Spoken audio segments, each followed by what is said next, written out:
One of the most famous and gifted actors in American history is Michael Douglas. His charm and adaptability have won him friends worldwide, and he has appeared in numerous films and television series. Off-screen, his and Catherine Zeta-Jones's 24-year marriage is a ray of hope in the murky world of divorces in Hollywood, but their union is in jeopardy. We have all the information about Michael Douglas's wife's farewell following her husband's devastating diagnosis, so settle in and let's begin to savor it completely. Let me give you a brief overview of Michael Douglas's life before I discuss his marriage and health. It's easy to assume that talent runs in the family because Michael Douglas was born to well-known Hollywood actors Kirk Douglas and Diana Dill. Watching his father on film taught Michael how to act like him at a young age. The 17th greatest masculine icon of all time was Kirk Douglas. While Kirk was born into a low-income family that had fled communism and the Russian Empire by traveling to the United States, Michael was expected to follow suit with classic films. When Kirk received a standing ovation for reciting Alexander Pushkin's The Red Robin of Spring in school, he fell in love with acting. In the US, he learned to work at menial jobs to support his family who were living in poverty. John Clare put a lot of effort into acting because he believed it would help his family escape poverty. He rose to the top and received numerous honors, including the Golden Globe for Best Actor in 1956, thanks to his perseverance and hard work. He appeared in numerous legendary dramas and blockbusters, including Spartacus, Ace in the Hole, The Indian Fighter, Lust for Life, and 7 Days in May. As his illustrious career came to a close, Kirk switched from Ide to. He approached the filmmaking industry with the same vigor and passion. Because he believed that actors were the most crucial component of filmmaking and that they had to give it their all if the film was to succeed, he was extremely demanding of them, which frequently resulted in strained relationships. He was one of the greatest filmmakers of all time because of his charm and fire, and he passed the baton on to his son, Michael Douglas. Michael struggled to cope. Given that both of his parents were accomplished performers, Michael Douglas, who was born in 1944, was bound for stardom. But the child's path to the top wasn't straightforward. Michael Douglas suffered from acute stage fright and extreme shyness as a teenager. Michael was expected to lead his school's theater club in spectacular performances because he was the eldest son of well-known movie stars. However, his stage fright and anxiety overcame him, and many parents and instructors felt awful about it, even though they didn't show it to the public. Even though his performance received some mild criticism, Michael knew he was capable of greatness but was unable to articulate it. Although he was aware that he was destined for greatness, the enormous expectations of following in his parents' footsteps likely overwhelmed him. How did Michael Douglas overcome his stage fright and anxiety as a child to become the well-known actor he is today? Although it sounded simple, it wasn't. He received a lot of support from his well-known father, who didn't hesitate to confront his own fears. He instilled in him a sense of self-worth and competence. Pay attention to his advantages. He advised young Michael to put in a lot of effort and develop his abilities because success in the fiercely competitive field required more than just potential. Above all, his father advised him to strive for excellence and accept nothing less. Young Michael eventually became more self-assured and excelled academically. At last, stage attained the pinnacles everyone had been anticipating. He was now prepared to succeed his father. The Experiment, a 1969 CBS Playhouse film, featured Michael in his debut television appearance. The producers and directors saw his talent and praised him.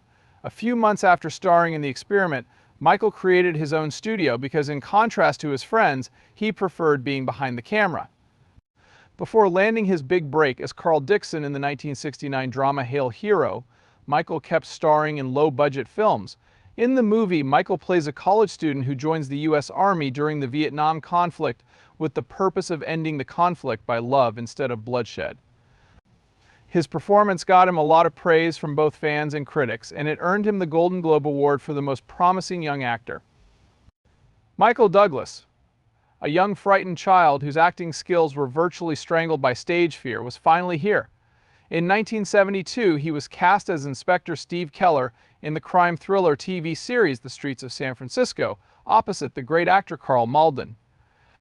Douglas formed a great relationship with Malden, calling him a mentor and a friend whom he deeply admired.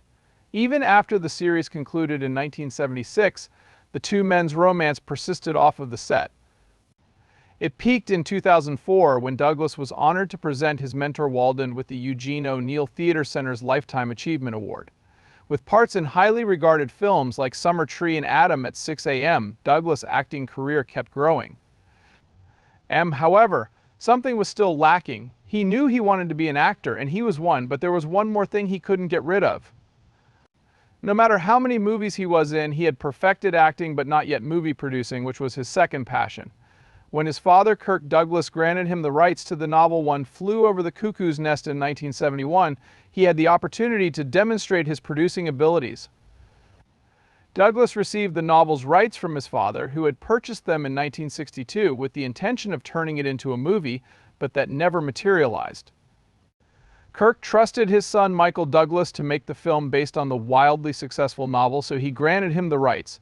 Kirk was prepared to give Michael a chance, even though it was extremely risky to entrust the project to an unknown film producer.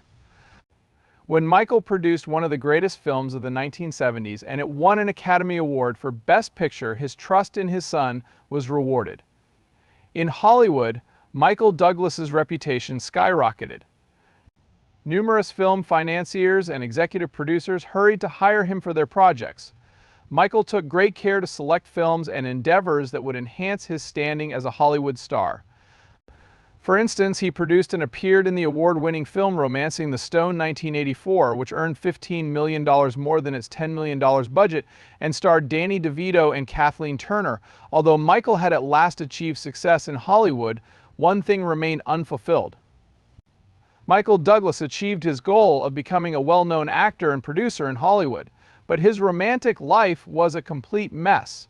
On the filming of the 1971 film Summer Tree, he met the young Brenda Viau, but their 6-year romance didn't work out as he had hoped. Michael Douglas was prepared to have a family. Brenda had no interest in dating the well-known actress. Vaccaro claimed in a 2017 interview with Closer that she and Douglas had organized a hippie wedding at her agent's home, but she abruptly withdrew. Because he had repeatedly reenacted the wedding ceremony in his mind through dreams, Michael was devastated. In response to the question of why she abruptly canceled, Vaccaro stated that 3 years younger than Vaccaro, a young actor named Don Stroud caught her eye. Sadly, their love ended, and she continues to regret not getting married to Michael.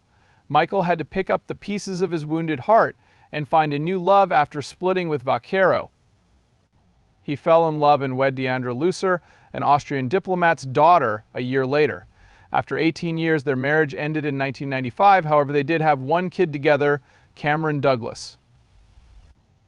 The well-known actor remained single and concentrated on his job for 4 years, appearing in successful films such as Disclosure, American President, The Ghost in the Darkness, and The Game.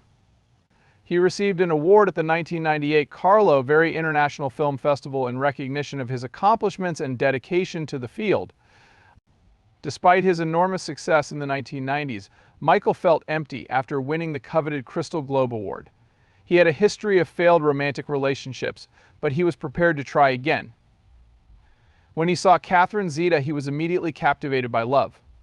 Jones in the 1998 film The Mask of Zorro's trailer, it was love at first sight for Michael.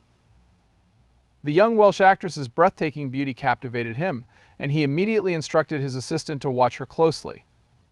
Douglas, 54, was ecstatic when his secretary informed him that The Mask of Zorro would be making its premiere the next evening at the Quiet Movie Theater. He wanted to know everything about her like a teen in love. Michael instructed his assistant to ask her whether she was attending the premiere alone because he was already at the festival promoting one of his films. Michael was so excited to meet the young actress that Catherine was coming alone and was even willing to go out for drinks with Michael. Things escalated from there, and eventually the pair was married in a fairy tale conclusion. In 2000, they got married at the posh New York Plaza and have 2 kids, Dylan and Karis.